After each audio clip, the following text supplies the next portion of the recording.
या अय्युहल्लज़ीना आमनु तक़ुल्लाह हक़्क़ तुक़ातिही व ला तमूतुन्ना इल्ला व अंतुम मुस्लिमून। या अय्युहन्नासु तक़ू रब्बकुम अल्लज़ी ख़लक़कुम मिन नफ़्सिन वाहिदा व ख़लक़ मिनहा ज़ौजहा व बस्स मिनहुमा रिजालन कसीरन व निसाअ वत्तक़ुल्लाह अल्लज़ी तसाअलून बिही वल अरहाम इन्नल्लाह काना अलैकुम रक़ीबा। या अय्युहल्लज़ीना आमनु तक़ुल्लाह वक़ूलू क़ौलन सदीदा युस्लिह लकुम अअमालकुम व यग़फिर लकुम ज़ुनूबकुम व मन युतिइल्लाह व रसूलहु फ़क़द फ़ाज़ फ़ौज़न अज़ीमा। अम्मा बअद फ़इन्न अस्दक़ल हदीस किताबुल्लाह व अहसनल हदी हदी मुहम्मद सल्लल्लाहु अलैहि वसल्लम व शर्रल उमूरि मुहदसातुहा व कुल्ल मुहदसतिन बिदअह व कुल्ल बिदअतिन ज़लालह व कुल्ल ज़लालतिन फ़िन्नार।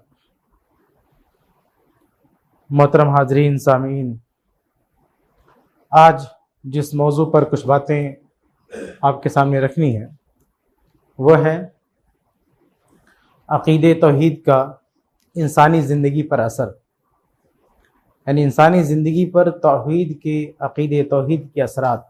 एक आदमी जब तौहीद पर आता है, अक़ीदे तौहीद पर ज़िंदगी गुजारता है, अक़ीदे तौहीद को अपनाता है, तो उस अक़ीदे का असर उसकी ज़िंदगी पे क्या पड़ता है, उसके समाज पर क्या पड़ता है, उसके माशरे पर क्या पड़ता है। दूसरे अल्फाज में ये कह लें कि अक़ीदे तौहीद के फ़वाइद दुनिया में और आखिरत में तो दर्जनों फ़वाइद हैं, दर्जनों असरात हैं, मुस्बत असरात जो अक़ीदे तौहीद के हम पर होते हैं। हम उनमें से आज के खुतबे में कुछ देखेंगे इंशाअल्लाह। देखिए, इंसानी ज़िंदगी पर अक़ीदे तौहीद का सबसे पहला असर ये होता है कि इंसान की ज़िंदगी बामक़सद हो जाती है। अगर एक आदमी तौहीद पर नहीं है तो उसका ज़िंदा रहना बेमकसद है, उसका कोई मतलब ही नहीं उसकी ज़िंदगी का। क्यों? इसलिए कि अल्लाह तबारक व तआला ने इस दुनिया में हमको पैदा किया है एक मिशन देकर, एक मकसद देकर। खुद अल्लाह ने कुरान में कहा, वमा खलक़तुल जिन्ना वल इंसा इल्ला लियअबुदून, कि हमने इंसानों और जिन्नातों को पैदा किया ताकि वो सिर्फ मेरी इबादत करें। तो मकसद क्या है इंसान की तख्लीक का, इंसान की पैदाइश का, ताकि इस धरती पर आबाद होकर वो सिर्फ अल्लाह की इबादत करें। ये मकसद है यहाँ आने का, और ये मकसद तभी हासिल होगा जब तौहीद पर रहेंगे। अगर एक इंसान तौहीद पर नहीं तो गोया कि इस दुनिया में आ तो गया है लेकिन आने का मकसद नहीं उसके पास। भाई, अल्लाह तबारक व तआला ने आदम अलैहिस्सलाम को जन्नत से नीचे उतारा। प्लान क्या था अल्लाह ताला का पहले से? क्या है कि इंसानों को इस धरती पर बसाना है ताकि ये अल्लाह की इबादत करें। कहीं और से उतार के यहाँ बसाया गया है सिर्फ अल्लाह की इबादत करने के लिए। अगर ये मकसद हमारे सामने ना हो तो बेकार है। मैं मिसाल दिया करता हूँ कि भाई किसी ज़माने में नासा ने अपोलो मिशन के ज़रिए चांद पे कुछ लोगों को भेजा था। मुश्किल से 2 घंटा थे वहाँ पे, ये इस गोले से उस गोले पर गए, 2 घंटा थे। इस 2 घंटे में लोगों ने क्या किया? अगर वो घूमने टहलने में लग जाते, फालतू कामों में लग जाते, तो इतना खर्च करके उस गोले पर जाना, वो मिशन जो मकसद लेकर गए थे वो पूरा होता नहीं होता। पूरी दुनिया बेवकूफ़ कहती, पागल कहती कि जिस मिशन पर भेजा गया उसको किया नहीं, वहाँ जाके घूमते टहलते रहे। तो उनको पता है कि यहाँ हमारी लाइफ सिर्फ 2 घंटा है, 2 घंटे से ज़्यादा नहीं रह सकते, हमको रिटर्न जाना है। तो आप सोचो 2 घंटे में लोगों ने क्या किया होगा। 1 मिनट भी वेस्ट नहीं किया लोगों ने, 1 सेकंड भी बर्बाद नहीं किया, 1 मिनट का सही इस्तेमाल किया, क्योंकि उन्हें पता है कि हम यहाँ कहीं और से भेजे गए हैं और हमें वापस जाके जवाब देना है। इसलिए 1 मिनट भी ज़ाया नहीं किया। वही सूरत हाल हमारी है। हम भी इस गोले पर कहीं और से उतारे गए हैं, मकसद है सिर्फ अल्लाह ताला की इबादत करना। इसलिए हमारा 1 सेकंड ज़ाया नहीं होना चाहिए, 1 मिनट ज़ाया नहीं होना चाहिए।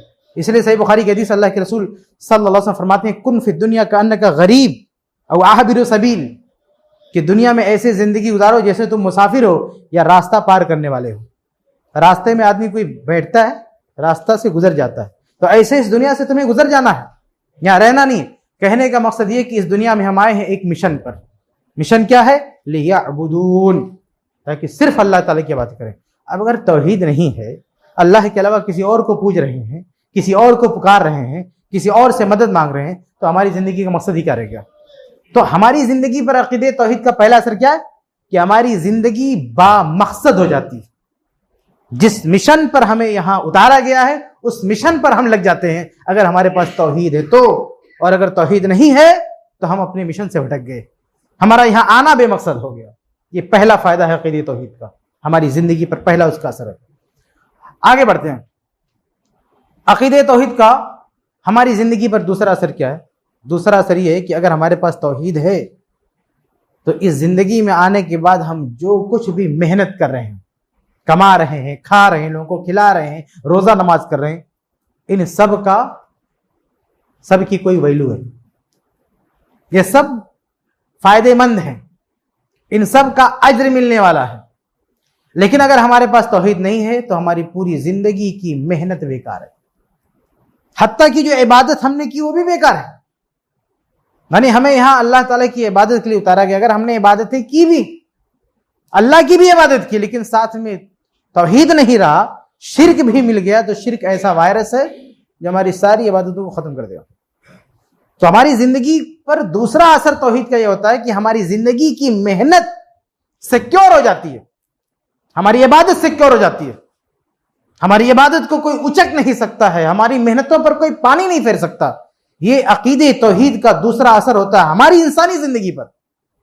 क्योंकि अगर अकीदे तौहीद ना रहा तो हमारी इबादत काबिल कबूल नहीं है, बल्कि हम अपने बाल बच्चों के लिए जो रोजी रोटी कमाते हैं, मेहनत करते हैं, उसका भी एक अजर है। अल्लाह के नबी सल्लल्लाहु अलैहि वसल्लम की हदीस है ना कि एक लुक़मा अपनी बीवी को खिलाते, उसमें भी अजर है। हत्ता कि एक आदमी अपनी बीवी से मुबाशरत करता है, मिलता है, ताल्लुक कायम करता है, वो भी सदका है। इन सब का सवाब कब मिलेगा? जब बंदा मुवाहिद होगा तब। तो जो मस्जिद में आके नमाज पढ़ता है उसका भी सवाब, और दुनियावी जिंदगी के लिए खाने पीने के लिए दौड़ धूप करता है उस पर भी सवाब मिलता है। ये दोनों का सवाब तभी मिलेगा जब आप तौहीद पर होंगे, वरना जिंदगी की दौड़ धूप सब वेस्ट, सब बेकार। क्यों? क्योंकि हमारी और आपकी क्या हैसियत? अल्लाह ताला ने तो नबी के बारे में कहा, लइन अशरकता लयहबतन्ना अमलुक, कि ऐ नबी अगर आपने भी शिर्क कर दिया, हालांकि अल्लाह के नबी शिर्क नहीं कर सकते, नामुमकिन है, हो ही नहीं सकता, लेकिन शिर्क कितना खतरनाक पाप है वो बताने के लिए अल्लाह ताला मिसाल दे रहा है कि शिर्क इतनी खतरनाक चीज है कि एक नबी की नबूवत के साथ उसकी मिलावट होगी तो नबूवत सबके सब बर्बाद हो जाएगी, सब पे पानी फिर जाएगा। नबी के साथ शिर्क नहीं हो सकता, लेकिन शिर्क की खतरनाकी को बताने के लिए कहा गया कि अगर ये यहां मिल जाए, जैसे कहा गया ना कि जहन्नम का जो अजाब है, जो अंगार है, दुनिया पे एक हिस्सा भी है तो सारी दुनिया नष्ट हो जाएगी। इसका मतलब नहीं कि जहन्नम का कोई हिस्सा आने वाला है, लेकिन असर बताने के लिए कि उसका असर कितना खतरनाक है कि इस दुनिया पर आया तो दुनिया खत्म। तो ऐसे शिर्क कितना खतरनाक है कि नबूवत तक उसकी रसाई हुई तो नबूवत की सारी जो है मेहनत खत्म, सब पे पानी फेर देगा ये शिर्क। तो फरमाया लइन अशरकता लयहबतन्ना अमलुक, ऐ नबी अगर आपने भी शिर्क कर दिया तो आपके सारे आमाल बर्बाद। तो ये खतरनाक अंजाम होता है शिर्क का, यानी अकीदे तौहीद पर ना रहने का। इसका अपोजिट क्या है? अगर तौहीद है आपके पास तो जिंदगी की मेहनत, चाहे वो इबादत की शक्ल में हो, चाहे बाल बच्चों की परवरिश के शक्ल में हो, किसी भी शक्ल में इबादत हो या मेहनत हो, वो सिक्योर रहेगी, वो महफूज रहेगी, उसका बेनिफिट हमको मिलेगा, उसका फायदा मिलेगा। कब? जब हम अकीदे तौहीद पर होंगे तब। और ये अकीदे तौहीद का हमारी जिंदगी पे दूसरा असर होता है कि हमारी मेहनत सिक्योर हो जाती है। आगे बढ़ते हैं। अकीदे तौहीद का हमारी जिंदगी पर तीसरा असर ये होता है कि हमारे लिए इस दुनिया में अगर कोई दूसरा कुछ करना चाहे, कुछ भला करना चाहे, कुछ सवाब पहुंचाना चाहे, तो उस सवाब के अहल हम तभी होंगे जब हम तौहीद पर होंगे। अगर हम तौहीद पर नहीं है तो हमारे लिए कोई दूसरा बंदा कुछ करना चाहे जिससे हमको नफा मिले, अज्र मिले, सवाब मिले, तो वो सवाब हमारे अकाउंट में क्रेडिट ही नहीं होगा जब तक हम तौहीद पर नहीं होंगे। इसकी कई मिसालें होती हैं। जैसे एक मिसाल ये है कि जिंदगी में किसी के लिए कोई दूसरा आदमी माली इबादत अंजाम दे सकता है। माली इबादत का मतलब जैसे कुर्बानी, आपका एक भाई है, वो कुर्बानी की इस्तिताअत नहीं रखता, आप उसकी तरफ से कुर्बानी कर सकते हैं, उसको सवाब मिलेगा। लेकिन यह सवाब तभी मिलेगा जब आपका भाई तौहीद पर होगा। तो पता क्या चला कि अगर अकीदे तौहीद है तो उसका हमारी जिंदगी पे तीसरा असर ये कि दूसरा कुछ हमारे लिए करना चाहे तो हम उस सवाब को रिसीव कर सकते हैं, उस अजर को पा सकते हैं। वरना हमारा वो अजर, वो सवाब जो किसी और ने हमारे लिए किया, वो हमको मिलने वाला नहीं। चुनांचे इब्न माजा वगैरह की हदीस है कि अल्लाह के रसूल सल्लल्लाहु अलैहि वसल्लम हर कुर्बानी के मौके पे 2 जानवर ज़बह करते थे। एक ज़बह करते थे फज़बा अहदहुमा, क्या कहते थे, यक़ूल कहते थे कि अन उम्मती, ये मेरी उम्मत की तरफ से, लिमन शहीद लहू बित्तौहीद, मेरी उम्मत के उन लोगों की तरफ से जो तौहीद पर हैं। शहीद लहू बित्तौहीद, जो अल्लाह की वहदानियत की गवाही देते हैं, जो अकीदे तौहीद पर हैं, मुशरिकों के लिए नहीं। जो शिर्क के दलदल में फंसे हुए हैं, अल्लाह के नबी की कुर्बानी का सवाब उनको नहीं मिलने वाला है। सिर्फ उनके लिए अल्लाह के नबी ने कुर्बानी की है, सिर्फ उनके लिए जो तौहीद पर है। तो आपने खास तौर से एक जिक्र कर दिया कि ये इबादत किसके लिए, इसका सवाब उनको, मेरी उम्मत में उनको भी मिले, शहीद लहू बित्तौहीद, जिन्होंने तौहीद की गवाही दी है। तो इसे पता क्या चला कि हमारी जिंदगी में अगर कोई दूसरा कुछ हमारे लिए कोई इबादत करना चाहे, सारी इबादत तो नहीं कर सकता, माली इबादत करना चाहे, तब भी उसका सवाब हमको तभी मिलेगा जब हम तौहीद पर हों। हमारी तरफ से कोई सदका कर सकता कि नहीं कर सकता? भाई हम गरीब हैं, कोई आदमी अमीर है, सोचा कि चलो इनकी तरफ से हम सदका करते, कर सकता, लेकिन उस सदके का सवाब हमको तभी मिलेगा जब हम तौहीद पर होंगे। अगर हम तौहीद पर नहीं है तो कितना भी कोई सदका करे हमारी तरफ से, एक अजर भी हमको नहीं मिल सकता। और सिर्फ इस जिंदगी में नहीं, इस जिंदगी से जाने के बाद भी, इस जिंदगी से जाने के बाद भी, मौत होने के बाद कुछ चीजों का सवाब मिलता रहता है। उसमें से एक क्या है कि हमारे मर जाने के बाद अगर हमारी तरफ से कोई सदका करना चाहे तो इमाम नबवी रहमतुल्लाह ने इस पर सही मुस्लिम की शरह में इज्मा नकल किया है कि इज्मा है, उसको सवाब मिल जाएगा। चुनांचे अल्लाह के नबी सल्लल्लाहु अलैहि वसल्लम की हदीस है कि अम्र बिन आस रज़ियल्लाहु ताला अन्हु, वो अल्लाह के रसूल सल्लल्लाहु अलैहि वसल्लम के पास आते हैं, सही हदीस है, शेख अलबानी रहमतुल्लाह सही करा दिया। वो आते हैं और कहते हैं कि हमारे अब्बा ने 100 ऊंट ज़बह करने की नजर मानी थी, तो उनमें से 50 तो उनके भाई ने कर दिया था, कुछ बच गया था, वो पूरी नहीं कर पाए थे। तो अम्र रज़ी अल्लाह ताला अन्हु अल्लाह के नबी सल्लल्लाहु अलैहि वसल्लम से पूछते हैं कि अल्लाह के रसूल, अगर मैं उनका बकाया पूरा कर दूं, यानी वो इबादत जो उनको करनी थी, माली इबादत है, कुछ जानवर ज़बह करना, वो माली इबादत जो उन्हें करनी थी नहीं कर सके, हमारे भाई ने आधा कर दिया, आधा मैं कर दूं, तो क्या हमारे अब्बा को सवाब मिलेगा? यानी अब्बा की जिम्मा ये इबादत थी, माली इबादत, वो नहीं कर पाए, उनको करना चाहिए था। लेकिन अगर मैं उनका बेटा हूं, वो माली इबादत मैं कर दूं, तो क्या मेरे अब्बा को सवाब मिलेगा? अब्बा मर चुके हैं। तो अल्लाह के नबी क्या फरमाते हैं, अम्मा अबू का फलौका ना अक़र्र बित्तौहीद, कि तुम्हारे अब्बा ने अगर तौहीद का इकरार किया होगा, सुम्मा तसद्दक़्त अन्हु और सुनत अन्हु नफ़अहु, तो अगर तुम्हारे अब्बा तौहीद पर गए होंगे तो अब अगर तुम उनकी तरफ से सदका करो या जो नजर के रोजे हैं वो पूरा करो, तो इसका सवाब तुम उनको मिलेगा। तो अल्लाह के रसूल सल्लल्लाहु अलैहि वसल्लम ने मशरूत करार दिया कि सवाब कब मिलेगा? जब तुम्हारे अब्बा तौहीद पर हो। तो ये हमारी जिंदगी पर एक तीसरा असर होता है अकीदे तौहीद का, कि हमारे चले जाने के बाद भी हमारी लाइफ के लिए, हमारी जिंदगी सिर्फ दुनिया की जिंदगी नहीं, इसके बाद भी जिंदगी, तो उसके लिए नफा बख्श, दूसरों के अमाल हमारे नफा बख्श कब होंगे? जब हम तौहीद पर जिए और तौहीद पर मरें। बल्कि एक बहुत बड़ी बात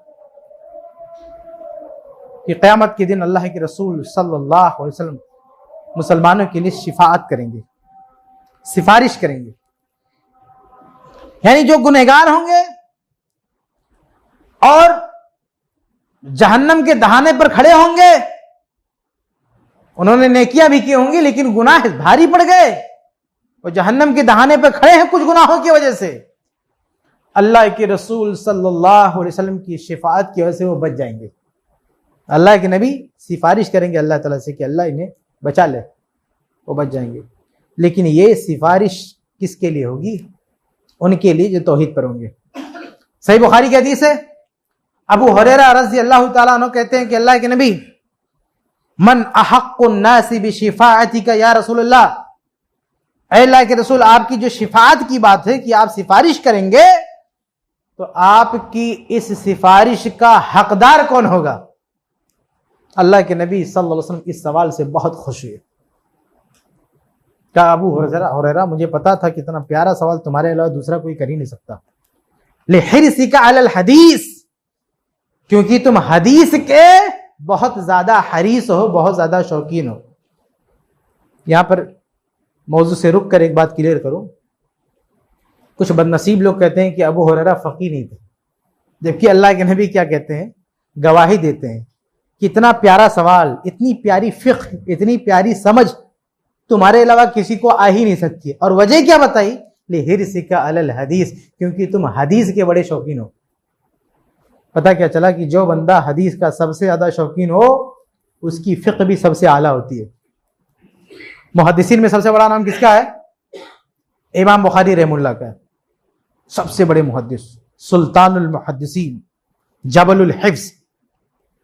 तो इमाम इब्न हजर रहमुल्लाह की किताब है तक़रीबुत तहज़ीब, जिसमें उन्होंने सारे अइम्मा का, मुहद्दिसीन का नाम लिखा है, उनका स्टेटस जिक्र किया कि वो उनकी सलाहियत, उनकी फिक्र, उनका इल्म किस लेवल का था। तो इमाम अबू हनीफा का नाम आता है तो कहते हैं फकीह मशहूर, इमाम शाफई का नाम आता है, इमाम अहमद का नाम आता है, इमाम मालिक का नाम आता है, सबके सामने लिख देते हैं भाई इमाम थे, फकीह थे, वगैरह वगैरह। लेकिन जब इमाम बुखारी का नाम आता है तो क्या लिखते हैं? जबलुल हिफ्ज, ये हाफजे के पहाड़, इमामुद दुनिया फी फिक़्हिल हदीस, ये फिक़्हुल हदीस में पूरी दुनिया के इमाम हैं, पूरी दुनिया के इमाम है इमाम बुखारी रहमतुल्लाह।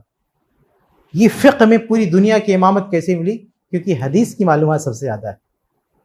तो वही बात अल्लाह के नबी ने अबू हुरैरा रज़ियल्लाहु अन्हु के बारे में कही। कितना प्यारा सवाल, कोई दूसरा नहीं कर सकता था। यह सवाल तुम्हारे जहन में इसलिए आया क्योंकि तुम हदीस के बड़े शौकीन हो। असल में अगर यह सवाल ना उठाया जाता तो बहुत सारे लोग इस गलत फहमी में होते कि भाई अल्लाह के नबी तो सिफारिश करेंगे, हमारे लिए भी कर देंगे। और आज है भी कुछ लोग गलत फहमी में, नाच गाना ढोल बाजा क्या क्या करते हैं और झूमते हैं, अल्लाह के नबी हमको बचा लेंगे, जन्नत तो गुलामों की है। झूम रहा बंदा, जन्नत गुलामों की है, अल्लाह के नबी आके सिफारिश करेंगे, हम तो अल्लाह के नबी के गुलाम हैं, अल्लाह के नबी हमारे हबीब हैं।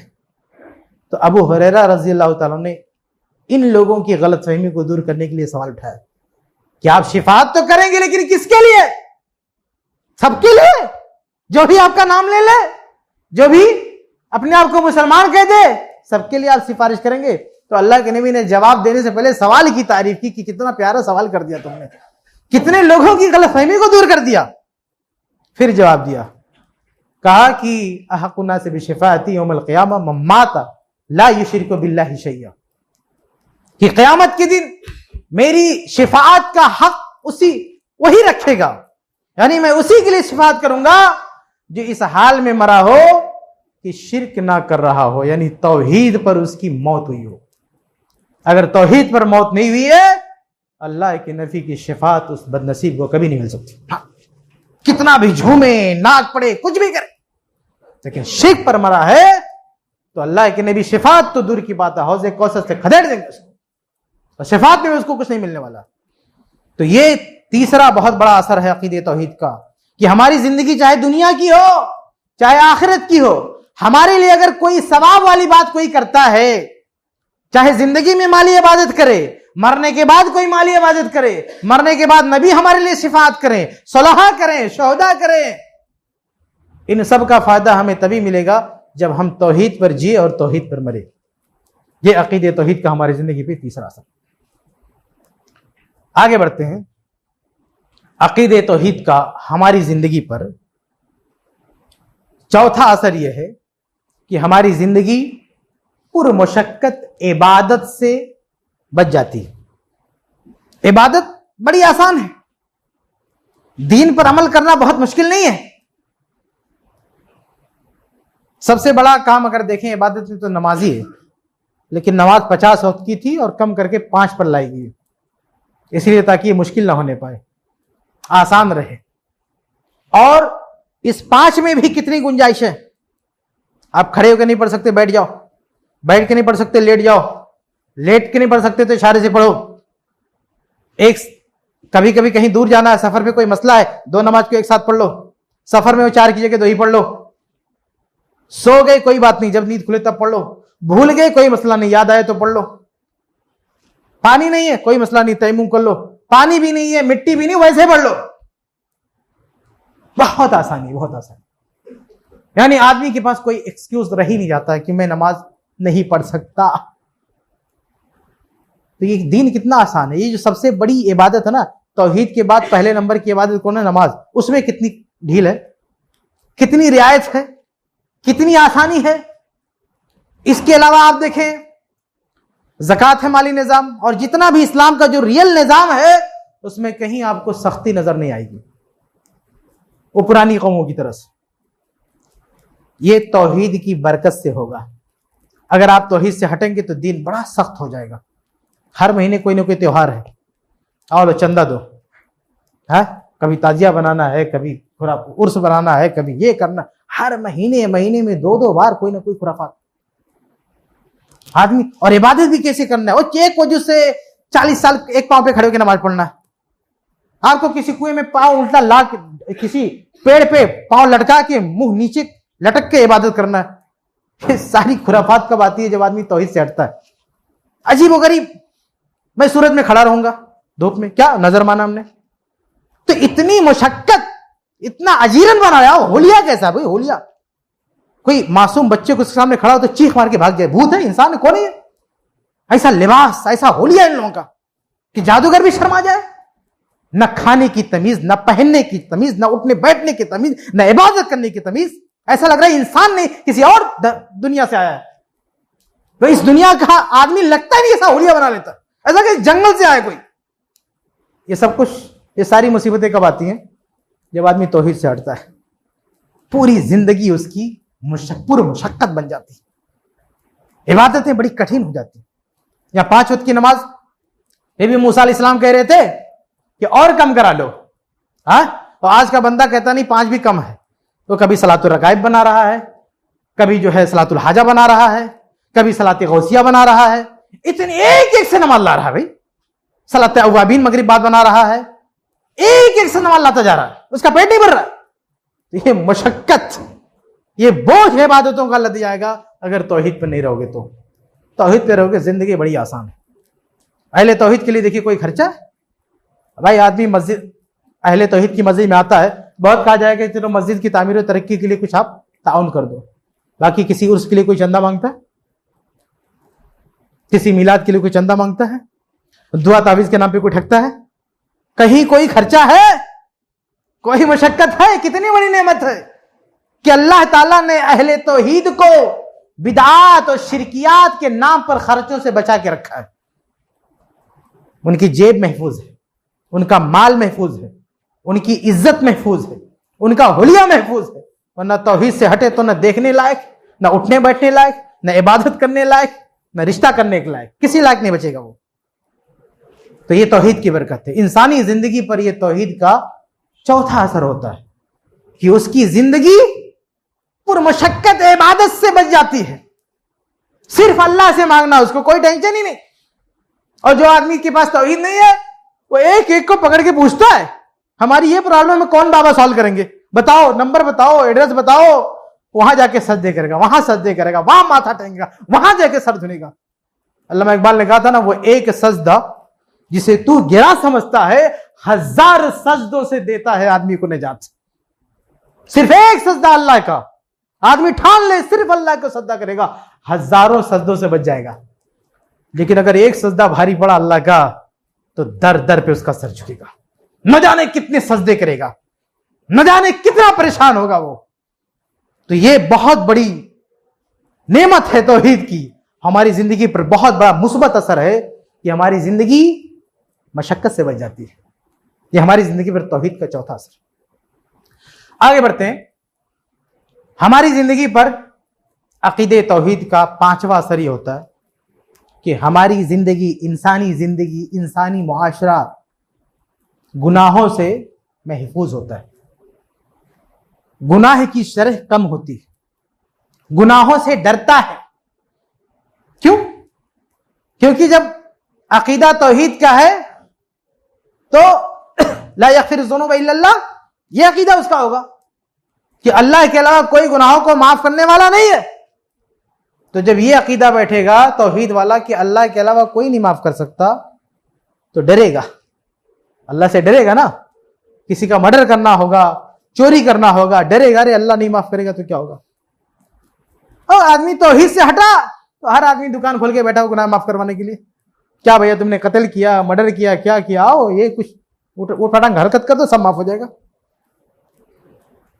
तो आदमी क्या बने, उसके अंदर अल्लाह का खौफ आएगा, उसके अंदर तो गुनाह और बढ़ेगा और नाफरमानी करेगा। ऐसी ऐसी स्कीमें लोगों ने बना के रखी हैं, ऐसी ऐसी पॉलिसियां लोगों के पास। जिंदगी भर आपने नमाज नहीं पढ़ा, कोई मसला नहीं, कहीं और से कोई हल निकाल लेंगे उसका। नहीं, मसला क्या, आपने जो कुछ भी आपकी, रोजा नहीं पढ़ा, आपने रोजा नहीं रखा, नमाज नहीं पढ़ा, सबका हल देने के लिए बंदा तैयार है। तो काहे को कोई नमाज पढ़ेगा, काहे रोजा रखेगा। तो गुनाहों से इंसानी जिंदगी, इंसानी मुआशरा गुनाहों से भर जाएगा। तो जो तौहीद पर नहीं होता वो गुनाहों से डरता नहीं।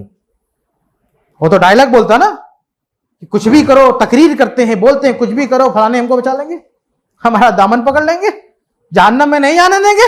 अरे जहन्नम तो दूर की बात है, कब्र में जब मुनकर नकीर आएंगे ना सवाल करने के लिए, कब्र में जब फरिश्ते आएंगे सवाल करने के लिए, तो हमें नहीं जवाब देना, वो आके हमारा पिए खड़ा हो जाएगा जवाब देने के लिए, हमको कुछ बोलना ही नहीं है।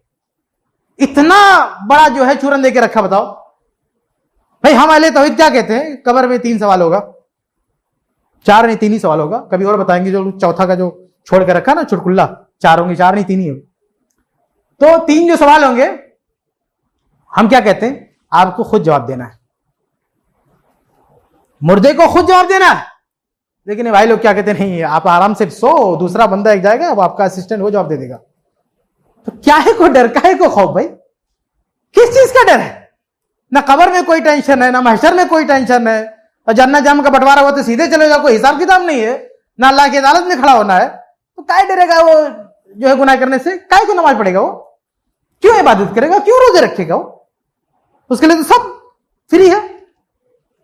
लेकिन अगर बंदा तौहीद पर होता है तो उसकी नमाज पढ़ता, उसे नमाज की फिक्र, उसे रोजे की फिक्र, कोई भी गुनाह का दिल, उसके दिल में गुनाह का वसवसा शैतान डालता है तो डरता है, अल्लाह क्या हिसाब देना पड़ेगा, अल्लाह की पकड़ होगी। और मुशरिक बिदअती आदमी डरता नहीं, बोलता हमारा फला पीर हमको बचा लेगा। लेकिन मुवाहिद सोचता अल्लाह की पकड़ होगी, मालिक यौमिद्दीन, मालिक यौमिद्दीन, अल्लाह यौमिद्दीन का मालिक है, वो डरता है। तो ये 5वां असर है इंसानी जिंदगी पर तौहीद का, कि इंसानी जिंदगी गुनाहों से महफूज हो जाती है, या गुनाह बहुत कम हो जाते हैं। तो 5 चीजें हो गई। पहला मैंने क्या बताया, अकीदे तौहीद का इंसानी जिंदगी पर पहला असर क्या है कि हमारी जिंदगी बामकसद हो जाती है। दूसरा, हमारी जिंदगी की मेहनत इबादत से कोर हो जाती है, उसका सिला हमको मिलता है। तीसरा, हमारे लिए कोई दूसरा कुछ करता है माली इबादत तो उसका फायदा हमको मिलता है। चौथा, हमारी जो इबादत है वो आसान होती है, पूर्व मशक्कत इबादत से हम बच जाते हैं। और 5वां, गुनाहों से भी काफी हद तक बचे रहते हैं। आगे बढ़ते हैं। हमारी जिंदगी पर अकीदे तौहीद का जो छठा असर होता है वो क्या, छठा असर यह है कि हमारी जिंदगी जुल्म से भी, हमारा मुआशरा जुल्म से भी महफूज रहता है, या जुल्म भी बहुत कम होता है। ये पीछे ही से कनेक्ट करके थोड़ा सा इसको अलग करके बोल रहा हूं। जैसे गुनाहों का मसला है कि आदमी नमाज छोड़ने से डरेगा जब तौहीद पर होगा, तो रोजा छोड़ने से डरेगा, है कि नहीं, तो ये तो इबादत वाली मसले होगी, मामला हो गया कि उसमें आदमी सोचेगा कि अल्लाह ही माफ करने वाला है, तो इबादत में पुख्ता होगा। और ये छठी चीज क्या है कि जो मजालिम है, जुल्म, जैसे किसी का मर्डर करना, किसी को ठगना, किसी का माल चोरी करना, किसी को बेवकूफ बनाना, ये इबादत का मामला नहीं है, लेकिन एक क्राइम है। तो क्राइम भी कम होगा, क्योंकि उसके जहन में क्या आएगा, सिर्फ अल्लाह की अदालत में हमको जवाब देना है। अगर यहां बच भी गए तो अल्लाह क्या जवाब देना है, तो उसके जहन में क्या होता है कि अल्लाह हिसाब करने वाला है, अल्लाह के अलावा कोई हमें निजात नहीं दे सकता, अल्लाह की पकड़ से हमें कोई बचा नहीं सकता। लेकिन जो मुशरिक होता है, मुशरिक, उसके पीर लोग, उसके बाबे लोग उसको लॉलीपॉप देते, नहीं तुम कुछ भी किए हो बचा लेंगे हम। जबकि आप देखें आम आदमी, तो आम बाबा पीर की क्या है, औकात है, क्या हैसियत है। अल्लाह के नबी अपने बारे में क्या कह रहे हैं, सही बुखारी की हदीस। अल्लाह के नबी सल्लल्लाहु अलैहि वसल्लम न सिर्फ तमाम इंसानों में बल्कि तमाम अंबिया में सबसे बड़े नबी, नबियों के इमाम, रसूलों के इमाम हैं अल्लाह के रसूल सल्लल्लाहु अलैहि वसल्लम। वो क्या कहते हैं, सही बुखारी की हदीस है, इन्नकुम तख्तसिमूना इलैया, क्या ए लोगों तुम लोग अपने झगड़े मेरे पास लेकर आते हो, तुम लोग आपस में झगड़े करते हो, लेन देन का मसला है, जमीन जायदाद का मसला है, ये सारे मसले लेकर मेरे पास आते हो। फला अल्लाह अयकुन बाज़ुकुम अलहना बाज़, तो हो सकता है कि तुम में से बाज बात करने में दूसरे से ज्यादा तेज तर्रार हो। कुछ लोग होते हैं ना जिनकी बातों में जादू होता है, यानी जादू की तरह असर करती है, वो बातिल पे रहेंगे फिर भी अपने आप को हक पे साबित कर ले जाएंगे। तो अल्लाह के नबी फरमाते हैं कि हमारे पास झगड़े लेकर आते हो, तो हो सकता है कि कोई बहुत चरजबान हो और उसकी चरजबानी से मुतासिर होकर मैं उसके भाई का हक उसे दे दूं। अल्लाह के नबी क्या फरमाते हैं कि हो सकता है कि हक किसी और का बनता हो, लेकिन चूंकि इसे बात करने का ढंग है इसलिए उसका हक मैं उसे दे दूं। फमन क़ज़ैतु लहू बिहक़्क़ि के अख़ीही, तो अगर मैंने किसी को किसी उसके भाई का हक दे दिया जो था किसी और का, लेकिन बातों में आकर उठा के उसको दे दिया, फला याख़ुज़हू, तो ना ले। और याद रखे कि मैं उसके लिए आग का टुकड़ा दे रहा हूं। अल्लाह के नबी क्या करें, अगर मैंने भी दे दिया तो आग का टुकड़ा है। यह ना समझना कि नबी के दरबार से फैसला हुआ है, नबी ने हमें दे दिया तो अब तो हमारा हो गया ना। अल्लाह के नबी कहते हैं मेरे देने से भी तुम्हारा नहीं होगा, मेरे देने से भी तुम्हारा नहीं होगा। हो मैं इंसान हूं, हो सकता समझ ना पाऊं, फैसला कुछ का कुछ हो जाए, और ऐसा हो सकता है, ऐसा हो सकता है। सुनन तिरमिजी, मुस्नद अहमद वगैरह की रवायत है। मैं बात खत्म करूं, शायद मैंने पहले भी आपके सामने पेश किया उसको, कि एक औरत जा रही थी फजर की नमाज पढ़ने के लिए, और रास्ते में एक आदमी ने पकड़ के उसके साथ ज़िना किया। वो औरत चिल्लाई, तो जो करीब एक आदमी जा रहा था वो पहुंचा मदद के लिए, और उसके बाद 4-5 लोग और पहुंच गए, पूरी भीड़ पहुंच गई। तो जो असल जानी था वो तो भाग गया, और जो पहला बंदा मदद करने गया था उसको लोगों ने पकड़ लिया। पूछा यही था? औरत कहती हाँ यही था। उसको पकड़ के अल्लाह के रसूल सल्लल्लाहु अलैहि वसल्लम के पास लाए। सुनन तिरमिज़ी की रवायत है, अल्लाह के रसूल सल्लल्लाहु अलैहि वसल्लम ने कहा कि इसको ले जाके रज्म कर दो, क्योंकि एक 4 गवाही नहीं, एक भीड़ गवाही दे रही कि इसने ज़ना किया, हमने रंगे हाथों पकड़ा है। अल्लाह के नबी ने कहा जाओ इसको रज्म कर दो। कैसा फैसला सुना, जबकि वो मासूम है, वो भी गुनाह है, और हमारे नबी क्या फैसला दे रहे हैं, सजाए मौत का। लेकिन जो असल मुजरिम था वो भी घूम फिर के आगे में खड़ा हो गया था। जब अल्लाह के नबी के सामने बहस तकरार चल रही थी, मामले की सुनवाई हो रही थी, तो आगे खड़ा हो गया था। जब उसने देखा कि हमारे भाई को सजाए मौत सुनाई गई, जबकि वो मुजरिम है ही नहीं, तो आगे खड़ा हो गया। तो अल्लाह के रसूल गलती इसकी, वो बेचारा कह रहा था मैंने कुछ नहीं किया, लेकिन कोई नहीं सुना उसकी। ये असल मुजरिम सामने आकर अल्लाह के रसूल गलती मैंने की है, ये सच बोल रहा है, इसने जना नहीं किया है, मैंने गलती की है, अगर सजा देना हो तो मुझे दीजिए, मैं नहीं चाहता कि मेरे बदकारी की वजह से यह मारा जाए। तो अल्लाह के रसूल सल्लल्लाहु अलैहि वसल्लम उससे माजरत तलब करते हैं, और इससे क्या कहते हैं कि चूंकि तुम्हारी वजह से एक बेगुनाह की जान जाते जाते बची है, इसलिए तुम्हारी सजा भी अल्लाह ताला ने माफ कर दिया, उसे भी छोड़ दिया, क्योंकि उसने एक की जान, मासूम की जान बचाई, उसे भी छोड़ दिया। तो ये एक मिसाल है कि अल्लाह के नबी सल्लल्लाहु अलैहि वसल्लम से भी फैसला करने में चूक हुई। ये और है कि नाफिज नहीं हो सका, अल्लाह ने इंतजाम किया, वो गलत फैसला नाफिज नहीं हो पाया, अल्लाह ने बचा लिया। लेकिन वही सही बुखारी की हदीस में अल्लाह के नबी कह रहे हैं कि अगर मैं फैसला करके दे दूं तो अभी मत लेना ये सोच के कि नबी ने फैसला किया है। तो अब जब नबी का फैसला हमारे लिए हुज्जत नहीं हो सकता है, अगर इस मामलात में, दीन के मामलात में, निजाई मामलात में, गुनाहों के मामलात में, दूसरों के हुकूक के मामलात में, तो बताइए दूसरा कैसे हमको कत्ल से बचा सकता है, कैसे चोरी से हमको बचा सकता है, क्या कर लेगा हमारे लिए वो।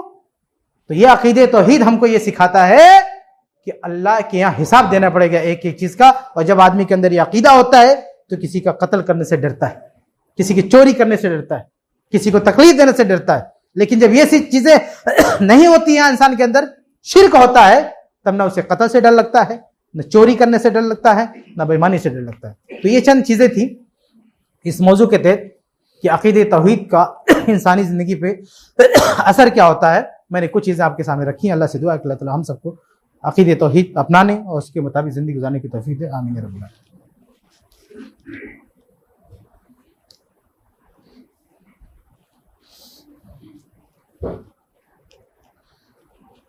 अल्हम्दुलिल्लाहि रब्बिल आलमीन वस्सलातु वस्सलामु अला रसूलिल अमीन व अला आलिहि व सहबिहि अजमईन। अम्मा बाद, इन्नल्लाहा व मलाइकतहु यसल्लूना अलन नबी या अय्युहल्लज़ीना आमनू सल्लु अलैहि व सल्लिमू तस्लीमा। अल्लाहुम्मा सल्लि अला मुहम्मद व अला आलि मुहम्मद कमा सल्लैता अला इब्राहीम व अला आलि इब्राहीम इन्नका हमीदुम मजीद। अल्लाहुम्मा बारिक अला मुहम्मद व अला आलि मुहम्मद कमा बारकता अला इब्राहीम व अला आलि इब्राहीम इन्नका हमीदुम मजीद। व आखिरु दाअवाना अल्हम्दुलिल्लाहि रब्बिल आलमीन।